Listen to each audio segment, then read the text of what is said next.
prediction video. This is going to be a long one, so yeah. Hit that like button, subscribe, and grab your popcorn, your water, all that stuff. And yeah, without further ado, hit that like button and subscribe, and let's get into the video. So, we're going to be doing a couple things. Now, we may not get to my all-star and award predictions for the season. I think that'll be a separate video. So, we're going to be doing record predictions and kind of like stat predictions, like kind of like what I expect out of each player. And I'm going to go over each like series. So, yeah, we're going to start with the AL, and let's get into who I think will be the 4th seed. Alright, so I think that the Metro Magic will be the 4th seed in the AL. I just don't see much talent on that roster. If you look right now, I have them losing to the Preds 1-2, getting swept by the Gators, losing to the Wildcats, getting swept by the D-backs, and then winning against the Cobras. I think they still win against the Cobras because it's the Cobras, and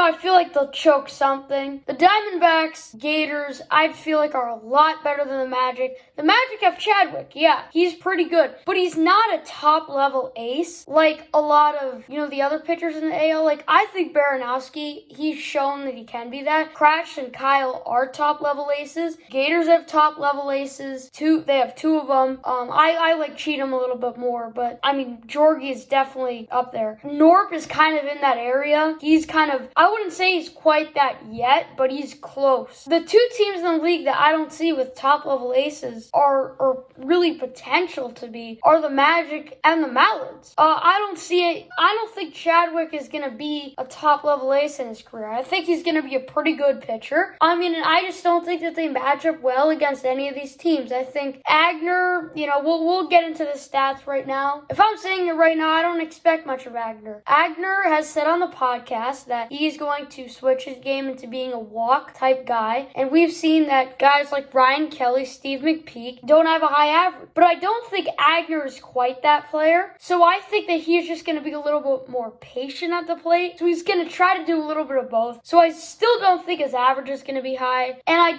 I do think he's going to still have about 3 home runs, but I'm not expecting much out of Agner this year. One guy I'm expecting a lot out of is Jason Chadwick. I expect him to lead this Magic team. I think he hits about 260 to 270, and with 7 home runs and 24 RBIs, 75 strikeouts, and a 1.95 ERA. Those are very good stats, but I still expect a lot out of Chadwick, and I'm sure a lot of other people do as well. Another player they have is Mr. Overrated, Liam Jackson. Now, I think where he's really overrated is pitching. I think he's an underrated hitter. I still don't think he's an awesome hitter. I think he's about a 200 hitter, maybe 2 dingers, 5 RBIs. But on the mound, I don't see much. So I was talking to Connor the Cobras fan, and he said a 3.9 ERA is way too high. And he says, oh yeah, Liam's going to improve. I think, first of all, he had a 5.4 ERA last year. So saying he's going to have a 3.9 ERA is a big improvement and kind of nice, honestly. Because he could have a lot worse. So, again,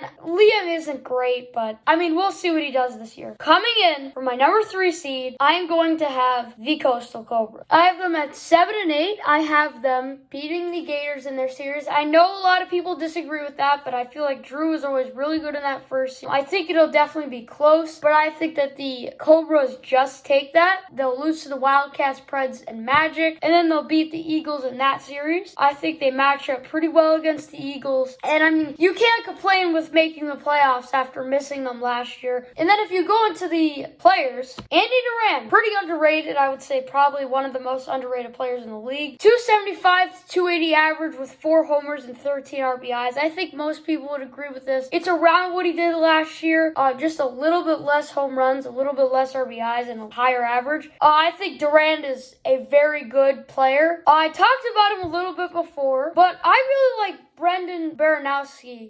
He's pretty talented. Now, I know you're going to see the hitting numbers, and you're not going to like them because, honestly, I'm not high on him hitting-wise. But the pitching numbers, 1.3 ERA, 50 strikeouts. And the reason why the strikeouts are at there, I think Drew will start it as the ace, but I think Baranowski will end up being that ace. So I think they're going to split the strikeouts pretty much.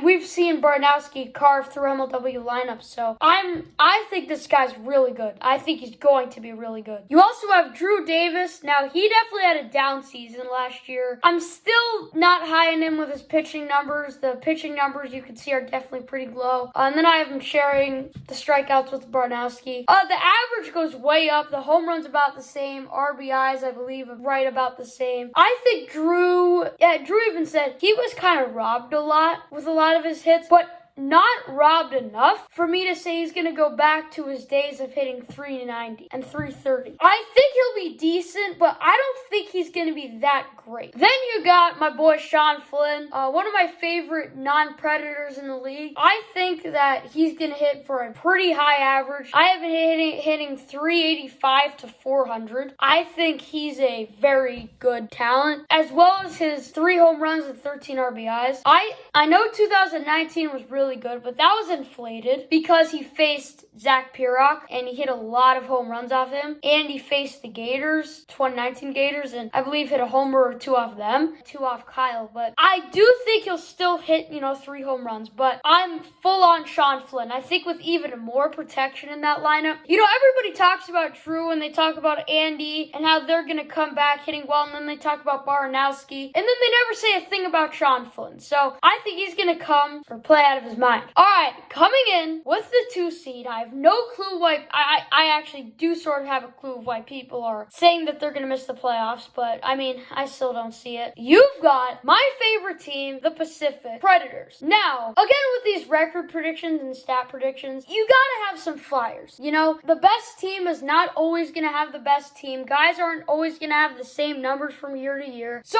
look, I know the Diamondbacks are probably a better team than the Preds, but I do think that the Preds do end up still taking that series. I think that the Preds beat the Magic, Mallards, D-backs, and Cobras. I think they'll be right up with the Wildcats until that last series, which I believe is where they face the Wildcats. So I have them finishing 9-6. You're a Preds fan. I'm like myself. I'd be really happy with this season, though that is 2 years in a row without a sweep, so that's not the best. But I'll definitely take it. I think they still do lose that Wildcat series, but all the other 4 series, I can easily see them winning. And I could see them sweeping the Mallards or the Magic. I just didn't have that here. Now, in terms of what I expect from these guys, I figure we'd start with Stephen McGlade. So, I just looked at some of his baseball stats, which obviously may not translate. I believe he is a wiffle ball pitcher, and he's going to be the Preds number 2. So I have him at a 2.5 ERA with 26 strikeouts. Could happen for sure. I don't know much about McGlade, but maybe he could be solid. And about the average and the RBIs. So he hits like 450 or something like that in college baseball. Now, granted, that's baseball. You would think that he would at least have a pretty high average in wiffle ball. If you're hitting 450, I think that you could have a 240 average. So that's my mindset. Again, he's not going to hit much. He's not going to play much. He's only going to hit game 2s or whenever he pitches. That's really all he's going to hit. So, we'll see with that, but I'm interested to see what McGlade does this year. Next, you got Alec Warda. I think his average goes up. I think he has a bounce back year. I think most people would say this is a bounce back year. The RBIs I probably could have put higher. Maybe I should put that higher. They're only at 10. I think he could probably hit closer to 13, maybe even 15. So, Warda, I don't think he's washed. I think that he's going to bounce back this year. That's my honest opinion, and no bias included. All right, now we have the Preds' new draft pick. I think once he starts, I don't think he's going to be great, but I think he's going to show some flashes of playing good. 1 home run, I think he'll do it. I think he'll pull out a surprise homer, and then maybe 3 RBIs. And then the 187 average, he hits 262 in baseball. Now, again, that's baseball, not wiffle ball. We haven't really seen him play wiffle ball, so we'll see how Rudy is when he actually plays. And he's Rudy. I'm hoping he can play pretty well. And if one of Russ or Warda or even Cratch is playing bad in the lineup, there you go. There's your replacement. Then you got Brendan Russell. I think he's still got a lot of power. I think the average will go up about 40 points, which is around 200 to 215. I think he had 167 last year. And then I think the RBIs go up 4, the home runs go up 2. I saw what happened. Brendan Russell showed flashes of his old self at times. I think if he stopped swinging at these crazy high and outside pitches, then he's going to be great. But I think he's going to do it, but not, I don't think he's going to fully bounce back to 2019 to 2018 Brendan Russell. But I definitely see a really good player in Brendan Russell. The player you've all been waiting for, Ryan Crash. I think he's going to hit less home runs, less RBIs, but a higher average. The ERA about the same, and the strikeouts, I mean, if you take out some of those extra innings, about the same. So, I think you're going to see another MVP type year out of Crash. Maybe even win the MVP. And yeah, like a Cy Young type year, and maybe even win the Cy Young. He could win every award except Rookie of the Year and Manager of the Year, because he's not a manager. The second best player in the league, which I think it's pretty set in stone he is. The number 1 seed in the AL going to be the Western Wildcats. So I have them winning every series 2-1. Again, they're very talented. I think some series will be closer than others. I think they will pretty much blow out the Magic, and then in 2 games, and then the Magic will steal 1. Cobras, I think the Cobras, it'll be some competitive games. I think that the Preds, Wildcats, and Wildcats Eagles are going to be some close series. But I think that the Cats have a really good and successful season, going 10-5 first in the AL. Nick Saylor, I have him missing out on the batting average title by a little bit. I think he still hits 350 to 370. He's a beast. 8 to 9 homers, 26 RBIs. I still think he pitches. I still think he will be the starting pitcher. I don't think Jackson Pearson will play much. I think they're going to mostly go with Saylor, Kelly Schultz, and maybe Aguilar. So maybe you see Aguilar be that number 2. But we'll see. Saylor's just a freak of nature. I know these are crazy offensive stats, but he could even hit up to 11 home runs, which sounds insane, but he could do it. He could even hit up to 30 RBIs, which again sounds insane, but he can do it. The RBIs, most people would say is too high. The home runs, most people would say is too high. And the batting average, most people would say is too high. I disagree with all those. I think maybe the RBIs and batting average are too high, but I think that's what he's going to do. He's Nick Saylor, and he's a beast. All right, now you got the best player on the team, Ryan Kelly. Nope, yeah. I wish I had walks up here. Let's continue. All right, the one you've all been waiting for, the one and only Kyle Schultz. 1 to 1.1 ERA is about where he's going to be. I know some people may say he's going to be higher. He definitely could be, but this is the range where I have him in. I think all these stats most people would agree with is about where he's going to be. He's also Kyle Schultz in the GOAT, so, he's Kyle Schultz. All right, now, for the NL, your number 4 seed is going to be, Mallards, why don't kill me in the comments, Midwest Mallards. So I have them going 6-9. I think they're going to start off the season slow. They're not as good as the Cats, Eagles, or Preds. I do think they lose all 3 of those series. Maybe they're better than they're about as good as the Eagles are. Some would say they're better, some would say they're worse. Kill me for this. But I think that there's going to be one crazy sweep this year that nobody's expecting. Who expected the Diamondbacks to sweep the Gators last year? So instead, I think that the Mallards are going to sweep the Gators, but then get swept by the Diamondbacks for 2 years in a row. So not great if you're a Mallard fan, but I just don't see where you stop Keith, Norp, and Wilson. So, the Mallards, they could do it, but I think they're going 6-9, which is 4th in the NL. So to start off with Caden Irwin, I think he's going to start off the season very slow, then start to pick it up a little more. So I think most of that average home runs and RBIs are going to come in the second half of the season.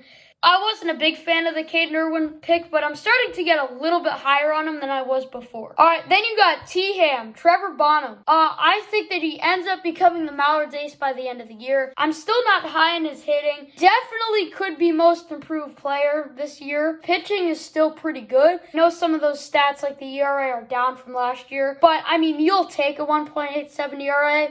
So I think that he'll have a pretty solid year, not an amazing year, because I'm not really a Trevor Bonham guy, but I could definitely see him winning Most Improved, and I could see him being a pretty good asset to the Mallards this year. All right, and then you got the man himself, the guy who's overshadowed by Kyle Schultz way back in the 2010s, TC3 Coughlin. I still think around a 300 average, 3 home runs, 13 RBIs. I think the pitching, the ERA goes a little up. I think that Bonham ends up becoming the ace, Coughlin as the number 2. I still think he's capable of hitting for a high average. In the last series of the year, his average went up and he hit a home run. And he's still going to hit for a lot of RBIs. So, TC3, very good player. And he's been doing this since 2010, Number 3 in the NL is going to be the Eastern Eagles. Oh, now Mallards fans are going to get even more heated that they had the same record as the Eagles. You see why I had the Eagles over the Mallards. That's because I have the Mallards losing the series to the Eagles winning the series. Mallards fans, don't take this out like I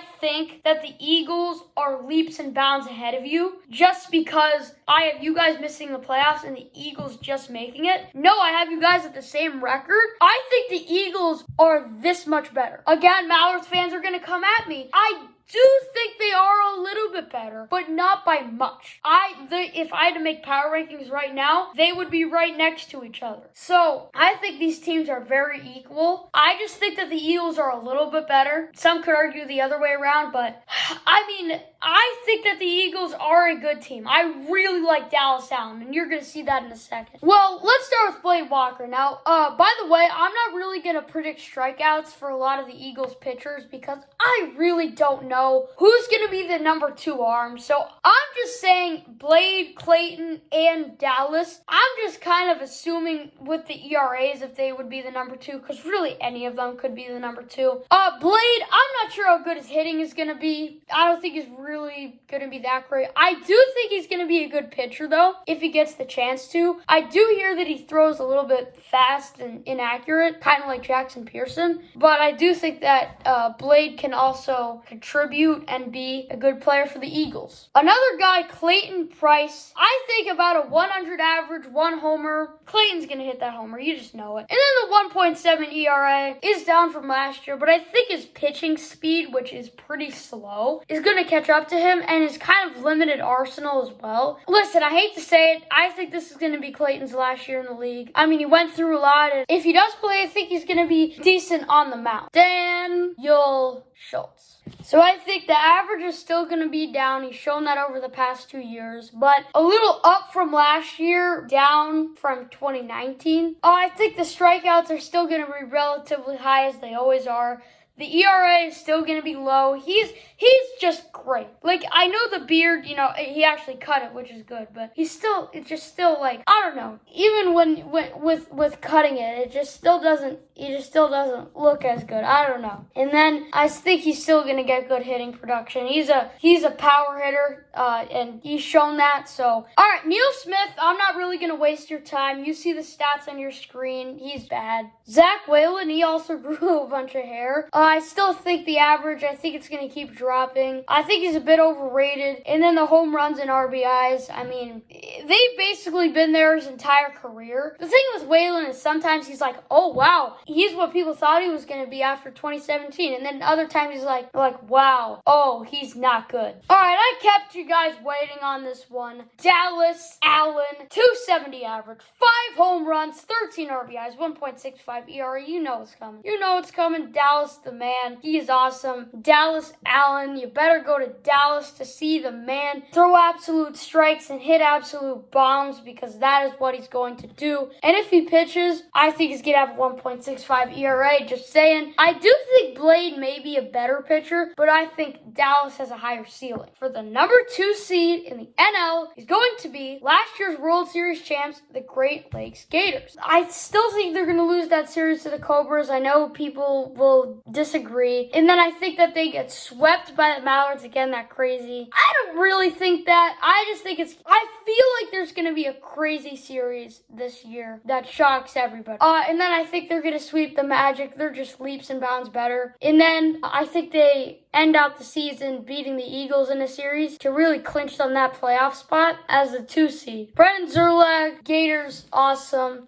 Chris Cheatham, Georgie, Zerlag, and the Gators will still be good this year at 8-7. And then with Brendan Zerlag, I don't believe, I think again his average may go up, but I'm not high on him. I think he's kind of overrated by fans. I don't think he's the player that some people are acting him that he's going to be or going to be like. He could have a breakout year. He could have, but I am not seeing it at all. All right, now you got Brendan Jorgensen. I kind of have him having a little bit of a sophomore slump. I have the ERA going way down. The RBI is going down just a little bit. The home run at the same and the average going way down. I just feel like someone is going to have a sophomore slump, and it's going to be Georgie. So that's kind of why I also kind of saw in the playoffs last year that this could happen. So, we'll see, but this is my sophomore slump prediction. And then you got Chris Cheatham. I know those stats are insane. I think he's going to become the Gators ace at some point in the season. I think he's going to go off at the plate. I love Chris Cheatham. I think he's going to be a special player this year. I'm telling you guys right now. All right, now for the number 1 seed, you guys all know who it is. It's the downtown Diamondbacks. I think they sweep both the Mallards and Magic. Again, they're better than both of them. Though I do think that they lose 2 series to the Preds and Gators, and they beat the Eagles in their series. So I feel like,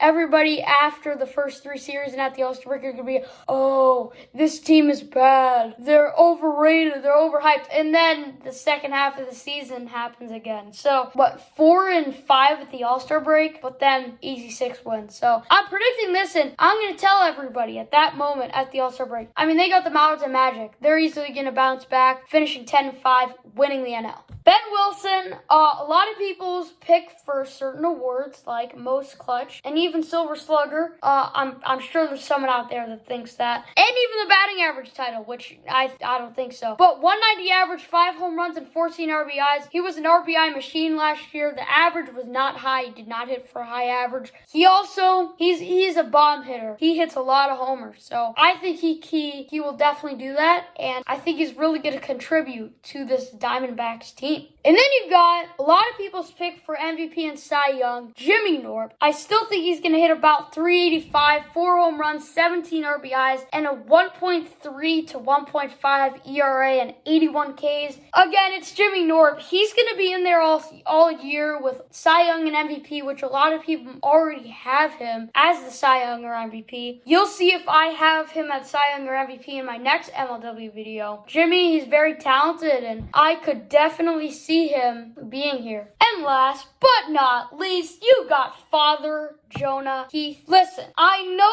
these stats are crazy. I totally understand, but I saw the upside last year. He was the only one to get a hit against Georgie in the NLDS. I know the average is high, but it was last year too. I know 6 home runs is high, but he hit 4 last year, and they were all off Chris Cheatham. So I think Chris is a pretty good pitcher. The RBIs, again, I think they were at 10 last year. So, he only played 3 series. And I think he's going to improve. The ERA and strikeouts will go up. So, Jonah, watch out for him because he's going to be a special player. All right, guys. So, that's going to do it for this video. And if you enjoyed it, make sure you guys kill that like button and subscribe. See you guys next time. Check Sadan Kanduja, Bobby Shanahan, Bobby Shan, Connor the Cobras fan. Peace.